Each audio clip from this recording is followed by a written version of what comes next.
Welcome to Selfish Confidence, a place where we can connect and be real about how hard it is to be your damn self. My name is Jess, and my goal is to help you build confidence and belief in yourself to live any life path you want, even if it's unconventional. It's time to flip off societal pressures and connect with women who've also felt on the outside by their life choices. We're here to encourage you to grab the mic and speak your truth. I know it can be scary, but we're in this together. Let's get started. Hello, and welcome to this week's episode of the Selfish Confidence Podcast. It's Jess here, and I am still recovering from the post-turkey dinner, the post-Thanksgiving vibes, and my brain has just been on overdrive with so many thoughts and ideas and things coming and event planning and so much excitement that I'm like, you know, that feeling? And so I just feel like I can't focus and I couldn't sit down and get on this mic. So right now, I'm drinking some pre-workout, sitting down in my bathrobe and really focusing on you.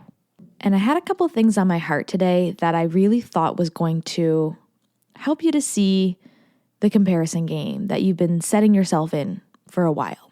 I really get stuck in seeing what other people are doing or seeing what I'm doing, and maybe it's more than other people, so then I put a cap on myself. And I'm like, okay, that's enough. I can't do more. I did, this much more than that person. Like, that's it. That's all I can do. And that is not serving me. It's definitely not serving you if I'm capping my limit. And there was this big moment last week that really helped me to have clarity on that and really helped to push me through that cap that I have been setting for myself, literally in every area of my life. And I know we all do this in a lot of areas, whether we realize it or not. And it often can be like, I don't want to come off as too happy. So when someone asks me how I'm doing, I will, say something good, but also say something that I'm complaining about, right? And I don't want to come off as too successful. So I'll play small and just be like, oh, everything's okay, when really everything's really freaking phenomenal behind closed doors.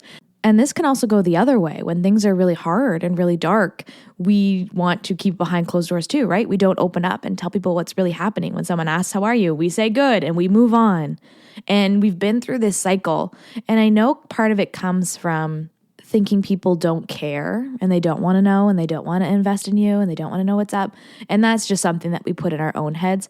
But I really don't know why we struggle so hard with celebrating the wins and also sharing the hard seasons. Like, we all have to be in this mediocre middle space, not too good, not too bad, just in the middle. And that's what society wants us to have. Just mediocre, kind of good, kind of awful lives. And I do not subscribe to that mindset, to that lifestyle. Because I really do believe we can all have amazing lives. There's going to be hard seasons. There's going to be hard days. Of course, darkness is going to come, but we can still have really incredible, happy, fulfilling, energetic lives that are aligned with what we want, with whatever it is that you want right now. Not what I set out, what you set out for yourself. And the first part of this goal setting thought that I have been having lately came from a conversation I had a couple weeks ago with a very good friend of mine about surrounding herself with people who dream big, like really freaking big. Like, I have some big dreams in my pocket. And her dream, she came to realize, was that she wanted to support her family, make enough in her business, and be home with her kids. And she felt like that was too small.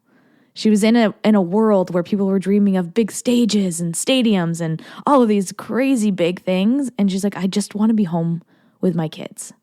And I know that's enough, but it also feels too small sometimes. And I'm really struggling with that.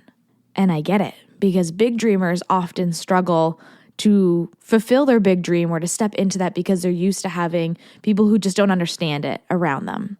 And so it's the same thing, just in the opposite direction. When you have a lot of big dreamers around you, and you're just like, well, my dream is to be home with my kids. I want to make enough. I want to work from home, but I want to be home with them when they need me. And it sparked this big conversation of your dreams being valid no matter what your dream is. It's yours. It's going to be different than mine. It's going to be different than your sister's. It's going to be different than your family's. It's about what you want. And I think that's the piece that's really hard for us to distinguish for ourselves, because we're surrounded by everyone else. We're consuming media all the time. We're really just getting caught up in everybody else's lives. And those look great, right? We watch them. We're like, That would be awesome. But is it what I want? I don't know, right? And you really just try to decipher if this is your dream or not. And sometimes that comes from trial and error, from doing your research, from trying different things. And once you know what your dream is, I want you to hold on to it tight and put it in your pocket and never let anyone crush it, no matter how big or how small or whatever it is. As long as it's your dream, it's valid, right? If you're picking up on Sue Ellen's dream or Barbara Sue's, that's not going to work. It's never going to work. We talked about this a few weeks ago. But if it's your dream, it's for you. And you're going to make it happen. So take a second and write your dream out on a piece of paper right now. If you're driving, don't do this now. Do it later. But write it out on a piece of paper and just put it somewhere safe because it's yours. And we have to keep it safe because I know the rest of the world is going to want us to dim, or it's going to want us to make it bigger. It's going to want us to do things that are not right for us. But once you have your dream, write it down, keep it safe, and start making moves towards that dream life. Start making moves right freaking now.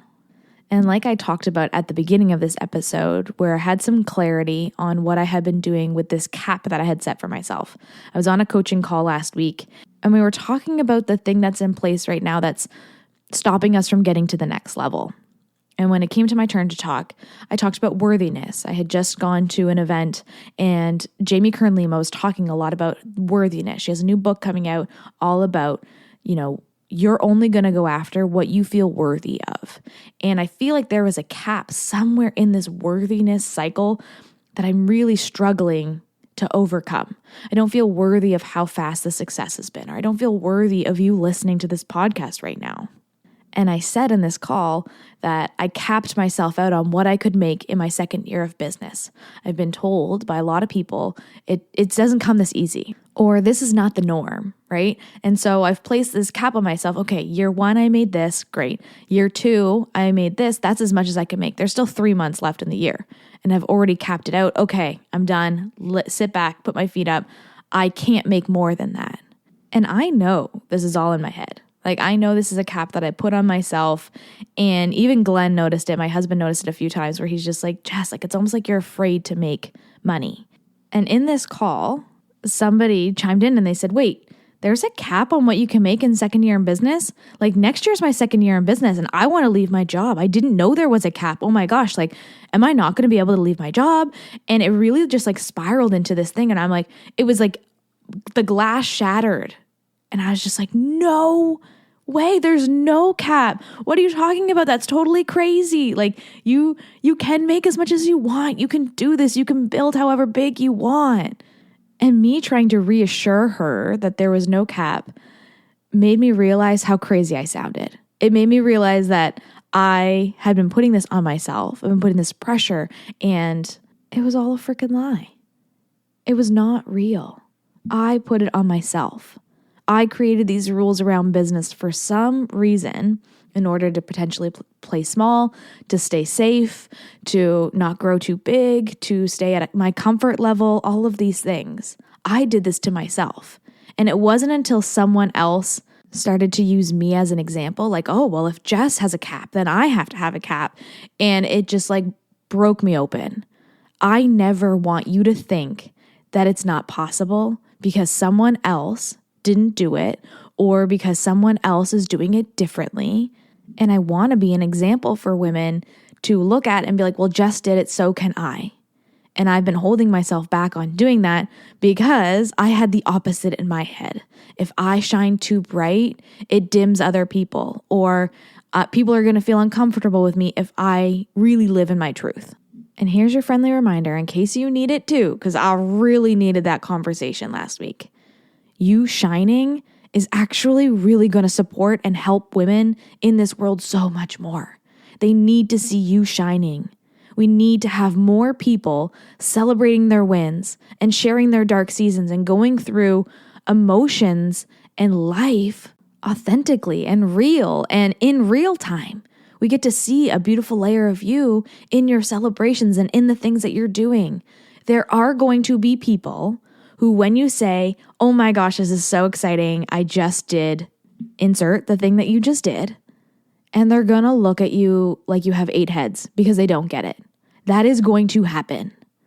But you need to find the people who are going to be like, heck frickin' yeah, I see you. That's amazing. Wow, keep going, right? Find your people who you can tell anything to, the good, the bad, and the ugly.